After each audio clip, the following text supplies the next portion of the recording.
Hello friends, तो आज हम बात करने वाले ब्लॉकचेन की तीसरी वीडियो में कुछ और इंपॉर्टेंट पॉइंट्स के बारे में। तो इस वीडियो हम किन किन टॉपिक्स के बारे में डिस्कस करेंगे, तो पहले हम उसे जान लेते हैं। तो सबसे पहले हम लोग बात करेंगे कि हैश फंक्शन क्या होता है। हैश फंक्शन बहुत ही इंपॉर्टेंट कॉन्सेप्ट होता है ब्लॉकचेन में, तो इसको आप बहुत ही ध्यान से देखिएगा और इस वीडियो में आपका ये सभी कॉन्सेप्ट क्लियर हो जाएंगे। देन इसके बाद बात करेंगे हम SHA-256 का। आप बहुत बार इसका नाम सुनते होंगे और शायद आप कंफ्यूज भी रहते होंगे कि यार SHA-256 का क्या कॉन्सेप्ट होता है। तो आई एम 100% श्योर कि अगर आप इस वीडियो को देख लेते हैं लास्ट तक तो आपका SHA-256 से रिलेटेड सभी कॉन्सेप्ट क्लियर हो जाएगा।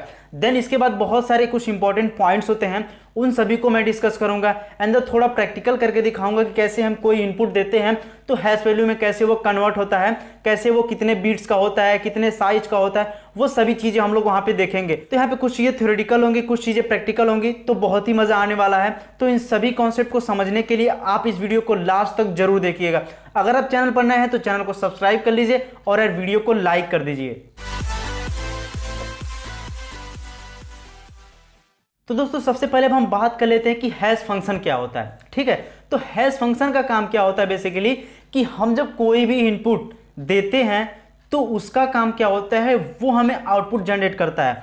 आउटपुट क्या जनरेट करता है? आउटपुट में हैश वैल्यू जनरेट करता है। यानी कि हम कोई भी इनपुट देते हैं जब हैश फंक्शन को, तो आउटपुट में वो हमें हैश वैल्यू जनरेट करके देता है। जैसा कि आपको इमेज में देखने के लिए मिल रहा होगा कि ऐसे यहाँ पे इनपुट दिया जा रहा है, बीच में हैश फंक्शन है, देन उसके बाद वो हमें एक हैश वैल्यू जनरेट करके दे रहा है। तो हैश वैल्यू क्या होती है, स्क्रीन पर आपको देखने के लिए मिल रहा होगा कि कुछ ऐसा हैश वैल्यू देखने के लिए मिलता है। देन आप सोच रहे होंगे कि हैश का काम ब्लॉकचेन में क्या होता है। तो यहाँ पर स्क्रीन पर आपको देखने के लिए मिल रहा होगा इसका कुछ definition. The hash of a transaction makes it easy to keep track of transaction on the blockchain। तो ब्लॉकचेन पे जो भी ट्रांजैक्शन हो रही होती हैं उन सभी को ट्रैक करने के लिए हम यहाँ पे हैश वैल्यू का यूज करते हैं। और जैसा कि मैंने प्रीवियस वीडियो में बताया था कि बहुत सारे ब्लॉक्स होते हैं जो एक दूसरे से कनेक्टेड होते हैं और सभी ब्लॉक्स एक दूसरे से जो कनेक्टेड होते हैं ना, वो पिछले वाले का मतलब प्रीवियस ब्लॉक के हैश को कंटेन कर रहे होते हैं। ऐसे ही एक दूसरे से वो कनेक्टेड होते हैं। तो अभी हम लोग डिटेल्स में देखेंगे कैसे एक ब्लॉक्स में क्या क्या वैल्यू होती है, उन सभी को अभी डिटेल्स में हम लोग देखेंगे। तो अभी तक आपको समझ में आ गया हो कि हैश फंक्शन का काम क्या होता है। ये एक इनपुट को लेता है और आउटपुट में हैश वैल्यू जनरेट करके देता है।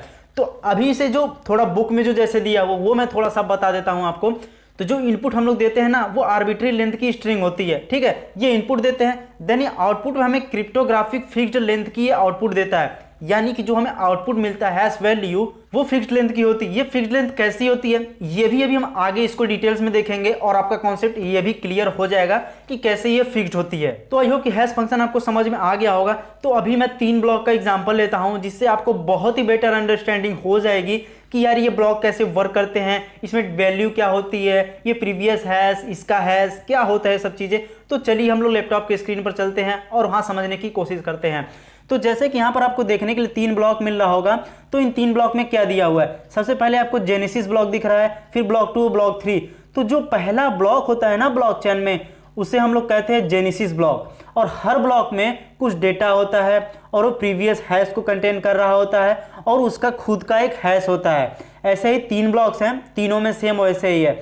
तो पहले में आपको क्या देखने के लिए मिल रहा है, प्रीवियस हैश। प्रीवियस हैश में वैल्यू हमें 000 देखने के लिए मिल रही है। 0 इसलिए देखने के लिए मिल रही है कि यार ये तो खुद ही पहला ब्लॉक है, इसके पीछे तो कोई ब्लॉक ही नहीं है, तो किसके एड्रेस को कंटेन करेगा, नहीं कंटेन करेगा हैश वैल्यू को, इसलिए यहाँ पर इसकी वैल्यू हम 0 रखते हैं।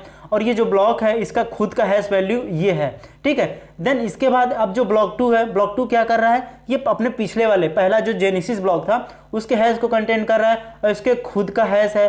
तो फिर तीसरा क्या कर रहा है, ये दूसरे वाले हैश को कंटेन कर रहा है और इसके खुद का हैश है। ऐसे ही सभी ब्लॉक्स एक दूसरे से कनेक्टेड होते हैं और सभी ब्लॉक्स एक दूसरे से जुड़े होते हैं। आई होप कि ये जो तीनों ब्लॉक्स का एग्जांपल ये आपको अच्छे से समझ में आया होगा। तो अब हम बात करते हैं SHA-256 का। तो सबसे पहले हम बात करते हैं SHA का फुल फॉर्म क्या होता है। तो SHA का फुल फॉर्म होता है सिक्योर हैश एल्गोरिदम, इसका फुल फॉर्म हो गया।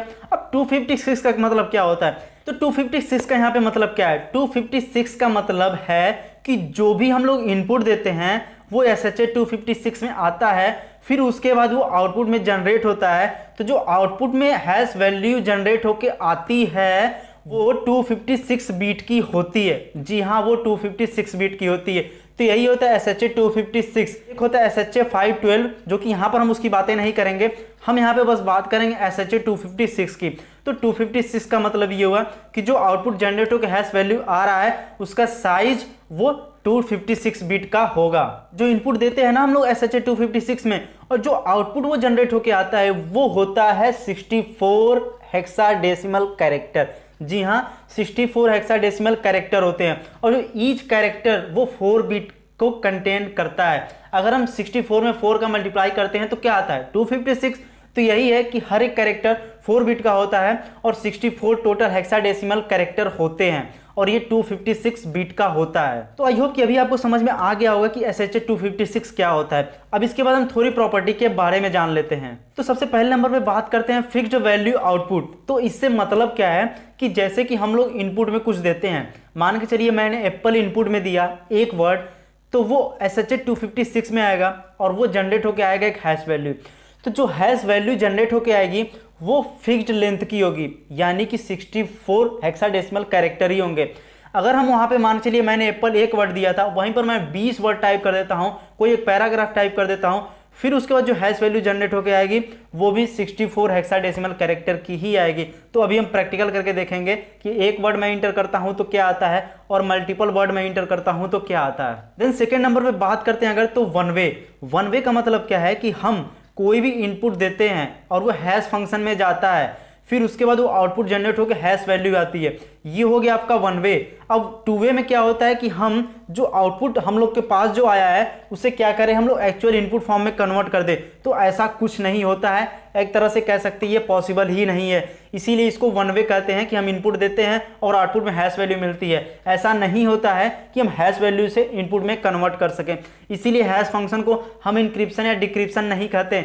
इंक्रिप्शन क्या होता है कि किसी भी चीज को हम लोग इंक्रिप्ट करते हैं और उसे डिक्रिप्ट करना पॉसिबल होता है, लेकिन हैश का फंडा क्या है कि हम इसे आउटपुट में तो हैश वैल्यू जनरेट कर ले रहे हैं, लेकिन इसे इनपुट फॉर्म में फिर से कन्वर्ट नहीं कर पा रहे हैं, तो इसलिए इसे वन वे कहते हैं। आई होप कि ये आपको समझ में आ गया होगा। देन थर्ड नंबर पे बात करते हैं डिटरमिनिस्टिक। तो डिटरमिनिस्टिक का मतलब क्या होता है कि हम इसमें अगर मल्टीपल इनपुट देते हैं, मल्टीपल 2 इनपुट हैं, तो उनकी कभी भी हैश वैल्यू सेम नहीं आएगी।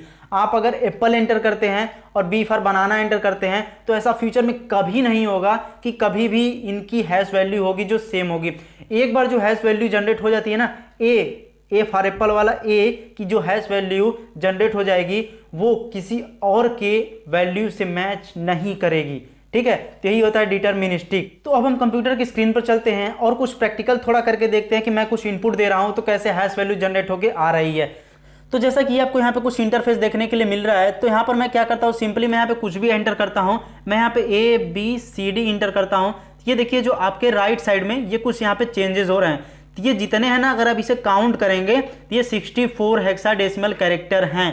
ये 64 हेक्साडेसिमल कैरेक्टर आप इसे काउंट भी करेंगे तो उतने ही आएंगे। और जैसा कि मैंने बताया था कि डिटरमिनिस्टिक होते हैं कि किसी भी 2 वर्ड के या 2 लेटर के कभी भी जो कैरेक्टर जो जनरेट होते हैं हैश वैल्यू वो सेम नहीं होते हैं। और एक का जो कैरेक्टर जनरेट हो जाता है ना ए का, वो हमेशा वही रहता है। जैसे मैंने ए एंटर किया, हैश वैल्यू जनरेट हुई, फिर ऐसा नहीं कि मैं ए एंटर करूंगा फिर वो दूसरा आएगा, नहीं, ए एंटर करूंगा तो सेम हैश वैल्यू वही वाली ही आएगी।